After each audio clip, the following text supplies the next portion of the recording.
अस्सलामु अलैकुम वरहमतुल्लाहि वबरकातुहू। हक मीडिया के नए प्रोग्राम में आप लोग का इस्तकबाल है। मैं फैज़ुल बारी। नाज़रीन, पिछले कुछ वीक से देश में एक गीत को लेकर काफ़ी हंगामा है। एक गीत के जिसको अगर आप बोलते हैं तो आप देशभक्त हैं, और अगर नहीं बोलते हैं तो आप देश विरोधी हैं। वंदे मातरम। मोहम्मद अली जी, जो कुछ लोग वंदे मातरम को कहने से कतराते हैं, क्या वंदे मातरम बोलेंगे? भारत माता की जय बोलने बोलो। वंदे मातरम होगा तो वंदे मातरम बोलना होगा। जबरदस्ती है। जबरदस्ती नहीं, बोलना होगा। क्यों? वाई बोलना पड़ेगा भाई। वंदे मातरम बोलोगे? नहीं बोलूंगा। क्यों नहीं? नहीं बोलूंगा, समझ है मेरी। हद तो यह है कि पार्लियामेंट हाउस में भी इस पर न सिर्फ डिबेट हुआ है बल्कि एक पूरा डेडिकेटेड सेशन ऑर्गेनाइज किया गया है। आप गाए, हम एहतराम के लिए खड़े हो जाएंगे, मगर आप ये चाहेंगे कि हम भी गाए, मुमकिन ही नहीं है, हो ही नहीं सकता है। आरएसएस के 4 लोगों का नाम बताओ जो वंदे मातरम नारा लगा के जेल गए, उनका नाम बताओ आप। कांग्रेस ने वंदे मातरम पर समझौता कर लिया, वंदे मातरम के टुकड़े कर दिए। आखिर वंदे मातरम का इशू क्या है? क्यों माइनॉरिटीज इसको बोलने से बच रहे हैं? क्यों मेजॉरिटी इसको जबरदस्ती बुलवाने के लिए तत्पर हैं? वंदे मातरम की स्टोरी क्या है और जिस बुक आनंद मठ में इस गीत को शामिल किया गया है उसकी खुद की हिस्ट्री क्या है? आइए आज के इस वीडियो में डिटेल में समझते हैं।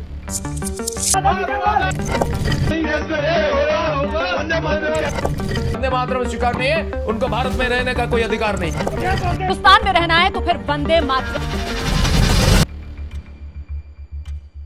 सबसे पहले इस गीत की हिस्ट्री को समझते हैं। वंदे मातरम एक गीत है जिसको सबसे पहले बंगला लैंग्वेज में लिखा गया था।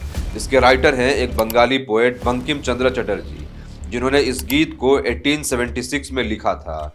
इस गीत में देश को एक देवी के फॉर्म में इमेजिन करते हुए जहां एक तरफ इसकी तारीफ और तौसीफ बयान की गई है, वहीं दूसरे साइड इसको दुर्गा और काली बताते हुए इसकी वर्शिप की गई है। ये गीत असल में बंकिम चंद्र चटर्जी ने अपने बदनाम नॉवेल आनंद मठ में ऐड किया है।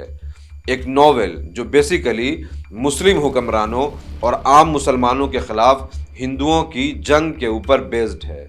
आनंद मठ नॉवेल कुछ फिक्शनल कैरेक्टर, फर्जी किरदारों पर बेस्ड है, जिसमें इसका मेन कैरेक्टर भयानंद नामी एक सन्यासी ब्राह्मण है जो हिंदुओं को मुसलमानों के अगेंस्ट लड़ने के लिए प्रोवोक करता है। आयरोनिकली नॉवेल में आनंद मठ एक मंदिर है जो सेंटर पॉइंट है उस पूरे सन्यासी विद्रोह और मुसलमानों के जेनोसाइड को ऑपरेट करने का। सन्यासी तहरीक 1770 के अराउंड बेसिकली मुर्शिदाबाद के आखिरी नवाब सैफुद्दौला के खिलाफ चलाई गई थी। आनंद मठ नॉवेल मुसलमानों के साथ साथ दलित विरोध को भी दर्शाता है। एक जगह भयानंद एक दूसरे कैरेक्टर महेंद्र से कहता है कि हमारा मजहब, हमारी ज़ात, हमारा वक़ार ख़तरे में है और जब तक इस मुल्क में मुसलमान रहेंगे हम कभी भी सर उठा करके नहीं जी सकते। यहाँ वो ज़ात पात ऊंच नीच को भी मेंटेन करने की बात करते हैं और उनके हिसाब से मुसलमान उनके ज़ात पात के निज़ाम के लिए चैलेंज है।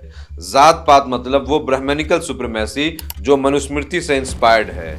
इंटरेस्टिंगली इस गीत को आज़ादी की भावना, जज्बा हुर्रियत के तौर पर पेश किया जाता है, जबकि बंकिम का एक कैरेक्टर ब्राह्मण सन्यासी भयानंद इस नॉवेल में अंग्रेज लीडर्स का, कॉलोनियल पावर्स का, अंग्रेज़ों की गुलामी का वेलकम करता है। वह अपने एक साथी से कहता है कि अब हमारे जान और माल को प्रोटेक्शन मिलेगी क्योंकि मुस्लिम रूलर्स की जगह अंग्रेज़ आ चुके हैं। इनफैक्ट बंकिम चंद्र चटर्जी खुद अंग्रेज़ों के बड़े वफादार थे। न सिर्फ वफादार थे बल्कि वो अंग्रेज़ी गवर्नमेंट में डिप्टी मजिस्ट्रेट बने। अंग्रेज़ों की ये नौकरी उन्होंने 1858 में ज्वाइन किया।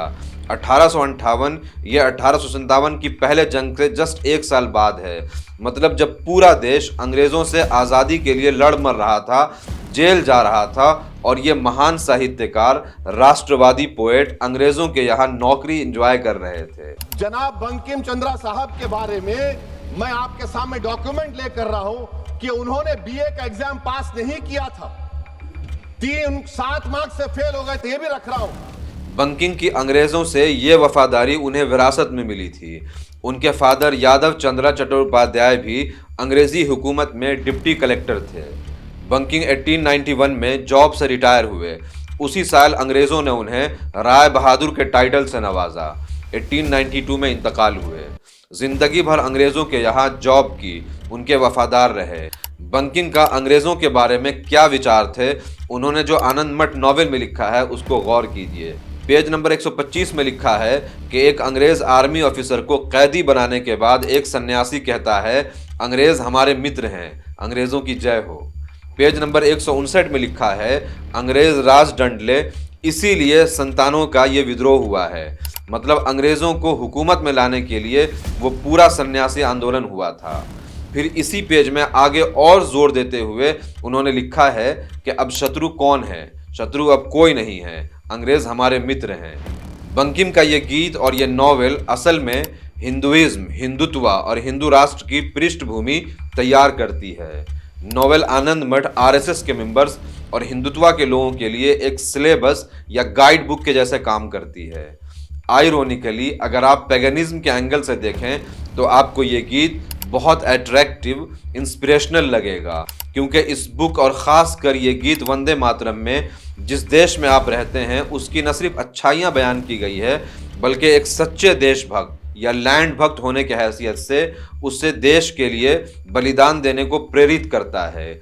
इसीलिए हिंदूज के साथ साथ लिबरल्स भी इस गीत के मामले में अपोलोजेटिक हैं, क्योंकि उनके यहाँ शिर्क या तौहीद का कोई कंसेप्ट नहीं है, मगर मुसलमानों के लिए ये बहुत क्रिटिकल मामला है। कृपया अब वंदे मातरम की धुन के लिए अपने स्थान पर खड़े हों। Sujolam, beautiful abundant water. Over 70% of India's surface water is undrinkable today. When that house finished or the house ends or the house dissolved, we finished it through Vande Mataram. But it is most unfortunate there is no portrait of Bankim Chandra in the Central Hall. So I have already written so many letters to it. वंदे, वंदे, thank you. Vande Mataram गीत में एक तो देश को पूजा की बात की गई है, जहां देश को भी एक मूर्ति के फॉर्म में इमेजिन किया गया है। इतना ही नहीं, इस गीत में ही आगे देश को दुर्गा माता और काली माता से भी तशबीह दी गई है। तो काली माता की पूजा करना या दुर्गा माता की पूजा करना या भारत माता की पूजा करना मुसलमानों के लिए बिल्कुल डेड एंड है, क्योंकि इस्लाम एकेश्वरवाद का धर्म है।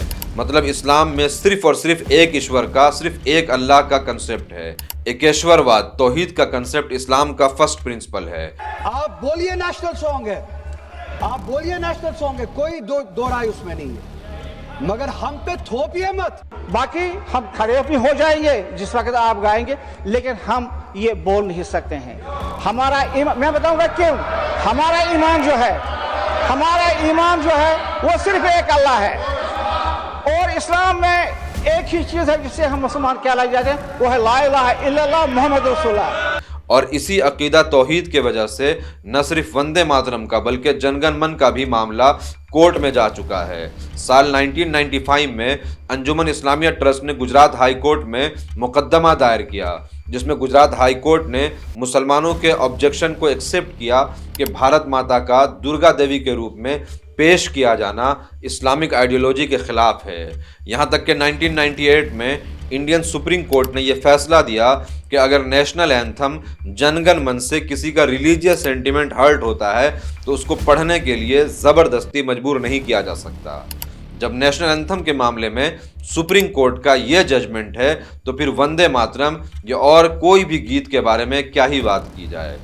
देश के तामीर और तरक्की में, डेवलपमेंट में कंट्रीब्यूट करना, देश की एनवायरनमेंट को पीसफुल, हेल्दी, लिवेबल बनाना और देश की या धरती माता की पूजा करना दोनों अलग अलग चीज़ है। आनंद मठ और वंदे मातरम गीत का कॉन्टेक्स्ट इतना ख़तरनाक है जिसमें इस्लाम और मुसलमानों के खिलाफ जहर तो जहर, जेनोसाइड की कॉल दी गई है। इस नॉवेल में एक कैरेक्टर अपने लीडर से पूछता है कि वो दिन कब आएगा जब हम यवनों की इबादतगाहों को तोड़कर मंदिर बनाएंगे। यवन, मलेच्छ, अधर्मी जैसे लफ्ज़ों से इस बुक में मुसलमानों को एड्रेस किया गया है। आज आप देखिए, बाबरी मस्जिद शहीद हुई और उसके बाद न जाने कितनी मस्जिदों को शहीद किया जा चुका है और अभी हज़ारों मस्जिद इनके टारगेट पर है। मैं कहूँगा कि हमारे जो प्रसिद्ध और पौराणिक स्थान है वो दे दें, नहीं तो 30,000 मंदिर पर हम जो मंदिर तोड़ के बनाया गया है मस्जिद, उस पर हमारा दावा रहेगा। इस नॉवेल में लिखा है कि सन्यासी हिंदूज को विष्णु की पूजा के नाम पर जोड़ते और फिर छोटी छोटी उनकी सेना बनाकर मुसलमानों के गांवों पर हमला कर देते, उनके घरों में आग लगा देते, मुसलमानों के कत्लेआम करते और उनके माल दौलत अनाज लूट लेते।